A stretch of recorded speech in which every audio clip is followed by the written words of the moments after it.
vamos a estar acá en el piso con el doctor Pablo Rodríguez, que es cardiólogo, jefe de la Clínica de Hipertensión Arterial del ICBA, Instituto Cardiológico Buenos Aires. Cardiológico de Buenos Aires, y además nos acaba de decir, es vicepresidente de la Sociedad Argentina de Hipertensión Arterial. Así que le sumamos eso, ahora le vamos a dar la bienvenida a él también. Después tenemos más temas interesantes para tocar en este programa que tienen que ver con la capacidad de los seres humanos y de algunos más que otros. Nos vamos a hacer esa pregunta de enfrentar, transitar y superar los traumas, las experiencias traumáticas. ¿Se pueden olvidar? Es la palabra. ¿Se pueden olvidar? ¿Algunos estamos más capacitados que otros para hacerlo? Porque antes de Freud, esto lo va a decir con propiedad, por supuesto, la persona que vamos a entrevistar. Gabriela Goldstein, que es psicoanalista, y presidente de APA. Claro, nada menos. Antes de Freud había una especie de desván donde tirábamos los recuerdos. Después de Freud apareció el inconsciente y alguien saca de ese desván o de ese baúl los recuerdos para ponerlos en acción en algún momento. Y los traumas no quedan en el pasado, quedan ahí, vuelven, y de qué forma vuelven. Eso es. ¿No? Esas preguntas nos vamos a hacer. Y también, Claudio, ya les adelanto, porque sé que a ustedes les interesa, vamos a hablar de edulcorantes, sé que quieren saber de eso. Por supuesto que sí. Claudio nos va a contar las novedades, las nuevas recomendaciones o no de la OMS. Bueno, también va a ser un tema de este programa, así que múltiples razones para quedarse del otro lado, ¿o no? Oscar, ¿cómo estás? Hola, ¿qué tal, Claudio? ¿Qué tal, Carola? ¿Me ven bien? Perfectamente. Perfecto. Te escucha y participa también Pablo Rodríguez, del Cardiovascular Buenos Aires y vicepresidente de la Sociedad Argentina de Hipertensión Arterial, a quien conoces seguramente. Sí, ¿qué tal, Pablo? Hola, Oscar, ¿cómo estás? Muy bien, muy bien. Bueno, yo debería comenzar esta entrevista con dos personajes tan importantes de la hipertensión arterial, contándoles que para mí la hipertensión arterial resultó ser la practiqué durante muchos años, trabajé en el tema y ahora estoy como frustrado porque no logramos demasiado, ¿no? En los últimos 30 años, al punto de partida que hoy sigue habiendo un 30% de la gente adulta que es hipertensa, sigue habiendo muchas complicaciones de la hipertensión que no se resolvieron y sigue habiendo la misma proporción de gente que sabe que es hipertensa porque tiene algún problema, 1%, algún problema renal o algún problema cardíaco o algún problema de alguna glándula en particular, o de pronto, y el 90% no sigue sin saber por qué es hipertensa o tiene alguna sospecha, o el médico podrá indicarle si es por obesidad, si es por una dieta inadecuada, por todo esto. Así que yo me declaro incompetente para seguir hablando de hipertensión arterial. Los dejo a ustedes, por favor, cuéntenme cómo hacemos para resolver el problema porque nosotros no pudimos resolver. ¿Quién empieza? Vamos a darle la palabra a Oscar, que es el senior de este grupo. Mira, es tal cual lo que recién acabas de decir, Claudio. Estamos en la Semana Mundial de la Hipertensión Arterial, el Día Mundial de la Hipertensión Arterial fue la pasada semana, y en realidad acá las cifras en Estados Unidos son muy alarmantes. Hay casi la mitad de la gente que es hipertensa no sabe que lo son. Un 40% está diagnosticado y tratado, y 1 de cada 5 diagnosticados tiene la presión arterial controlada. Y uno puede venir con un nuevo tratamiento, con una nueva medicación. Hoy sabemos que el principal problema de la hipertensión arterial es, uno, que la gente no sabe que tiene la presión arterial elevada, no hemos sido buenos en informar realmente el riesgo, es el principal factor de riesgo aislado cardiovascular. Y dos, la gente no toma la medicación, y en eso hay que hacer un 50 y 50.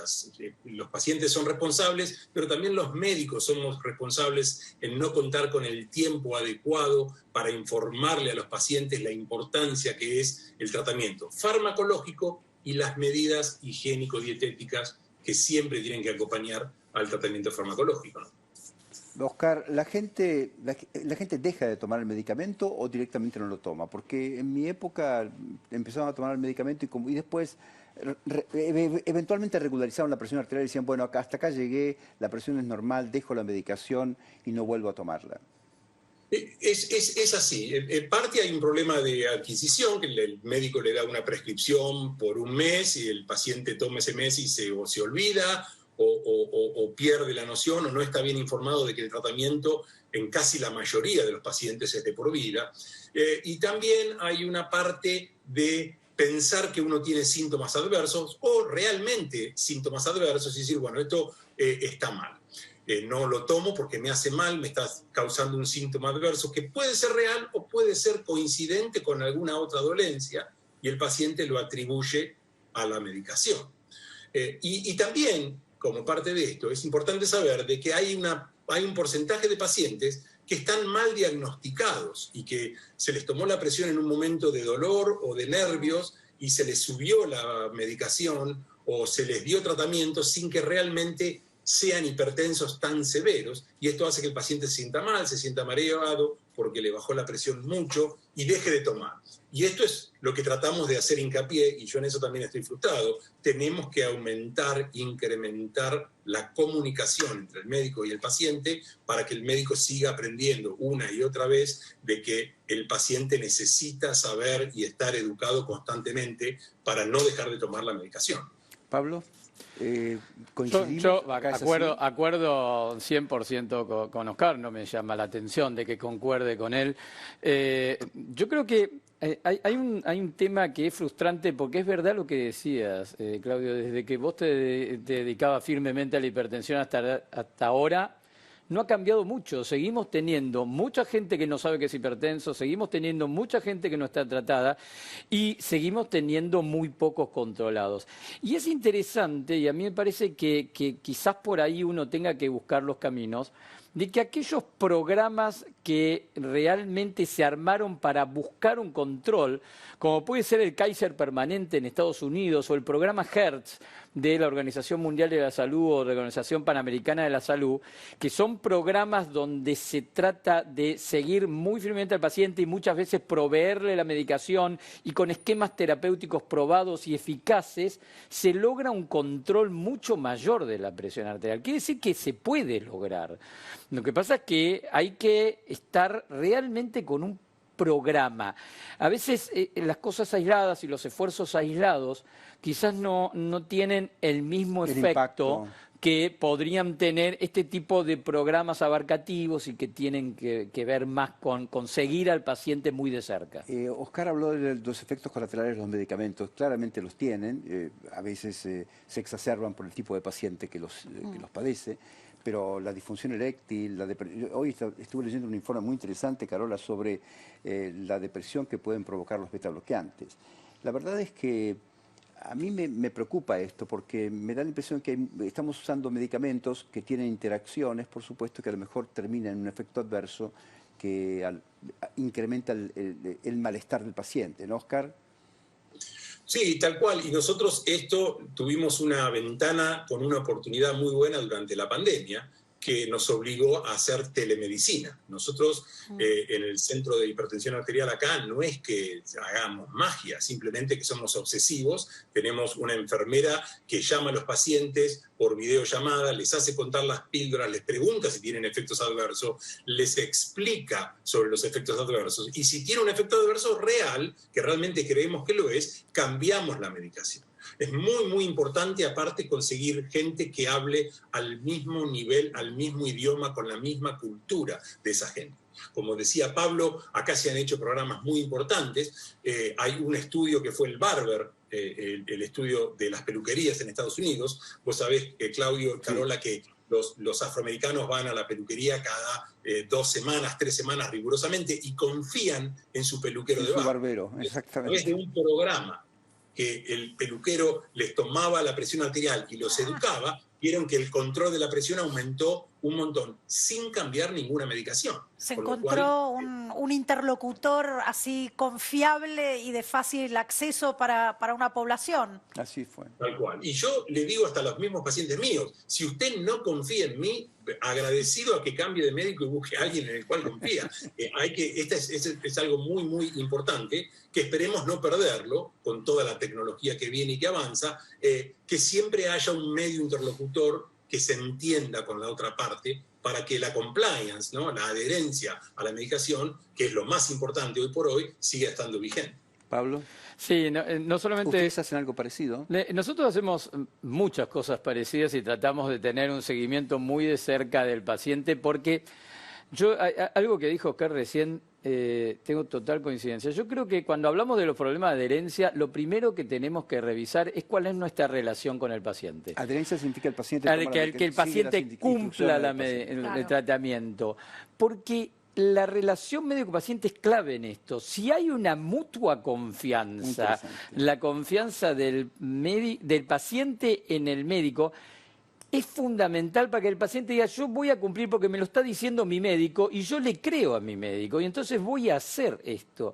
Si eso no se hace, si no es firme ese creer del paciente para con el médico y esa relación que tenemos que establecer, yo creo que ahí es donde aparecen más los problemas de adherencia. Más allá de que, por supuesto, los efectos colaterales de las drogas o los costos, que hoy por hoy son importantes. Y los efectos colaterales, me parece importante desmitificar un poco eso.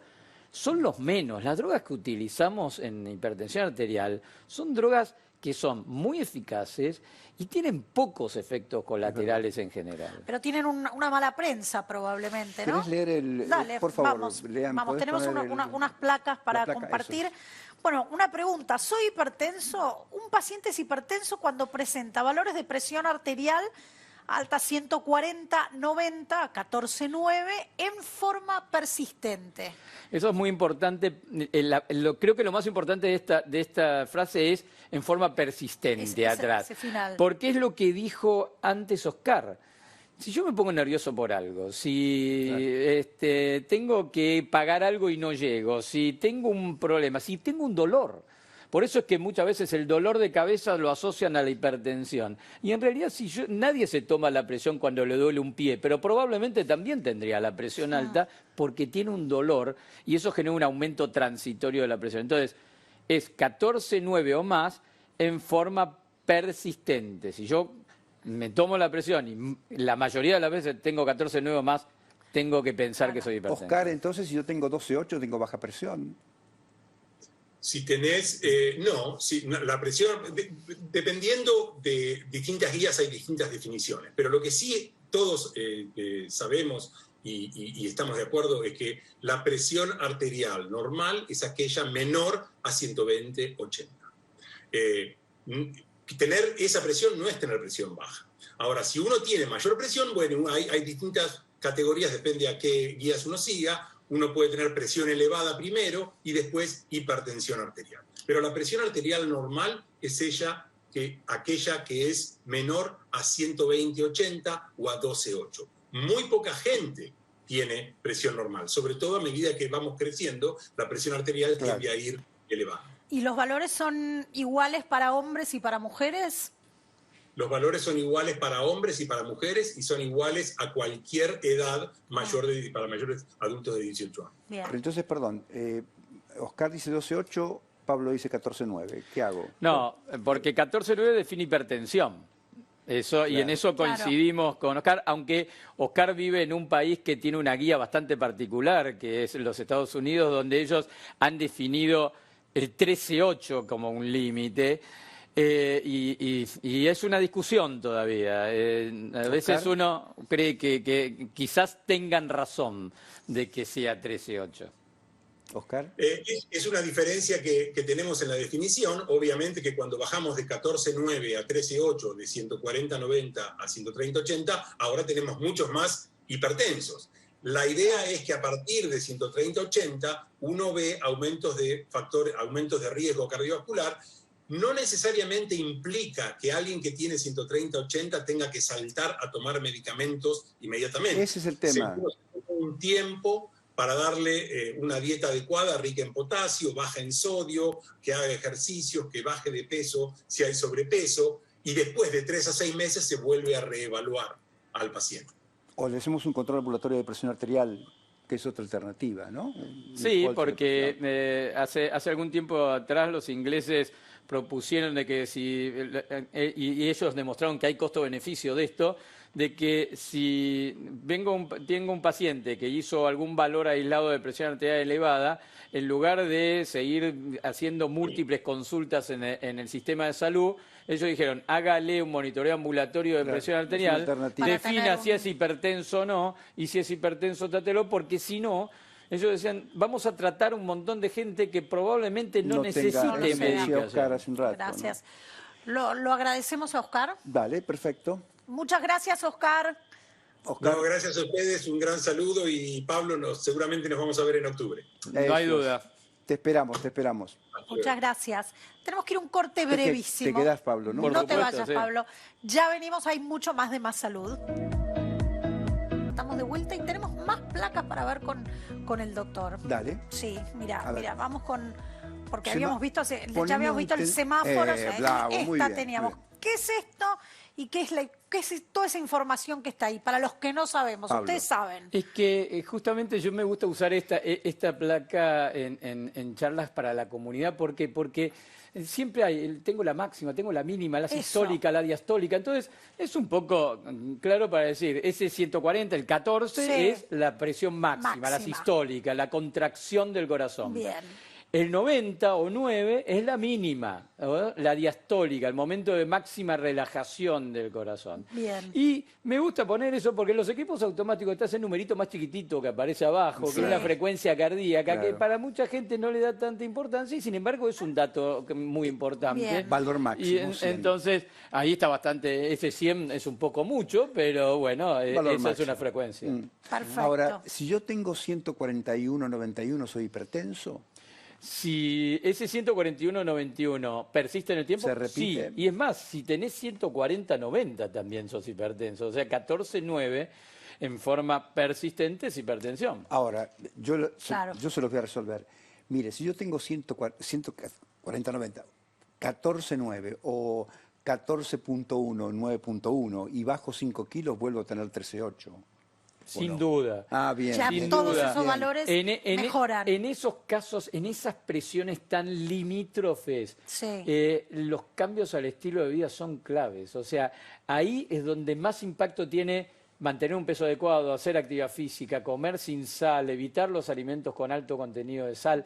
Ahí es donde más impacto va a tener, sin ningún lugar a duda. Y muchos hipertensos, que no por eso dejan de ser hipertensos, pasa a ser un hipertenso controlado. Bien. Que eso es el tema, que es lo que queremos. Pero inmediatamente ya se reducen también los riesgos. Se reduce todo, porque bajar de peso, mantener un peso adecuado y todo, no solamente mejora la presión, mejora el metabolismo de los hidratos de carbono, baja el colesterol, es bárbaro. Y si eventualmente usted necesita medicación antihipertensiva y cambia su estilo de vida, seguramente necesitará muchos menos medicamentos en términos de cantidad o calidad del medicamento. Sí, vas a necesitar menos dosis, vas a necesitar menos medicamentos.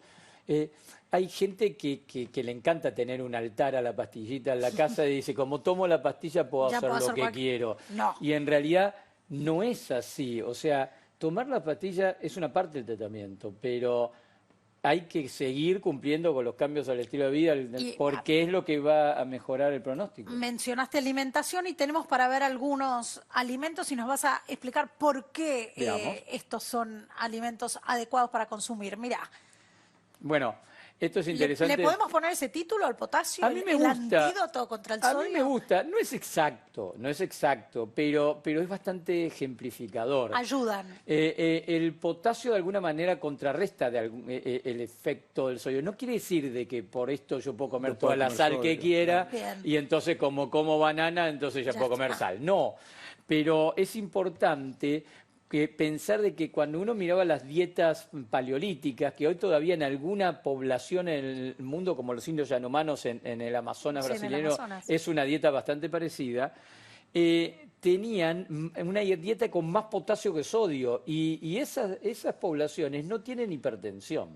Entonces, comer potasio es necesario. No hace falta tomar una pastilla de potasio. Porque algunos dicen, no, y si me lo tomo una pastilla... Viene naturalmente ahí, con esto que estamos viendo. En los alimentos. Bananas, y fíjense que estos alimentos... Sandía, frutos secos, brócoli, palta, tomate, lácteos, no nada raro. No pidiendo que coma algo raro y que se vaya a un lugar especial a comprar. No, esto es la verdulería.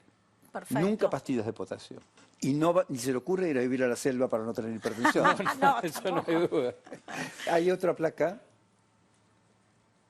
Lean, hay otra placa, ahí va. Y supongo que en el caso de los lácteos, por supuesto, quesos magros y con poca sal, ¿no? grasa. Sí, eso, sí. Pero eso va por otro aspecto por que tiene que ver. Sí, pero no los duros.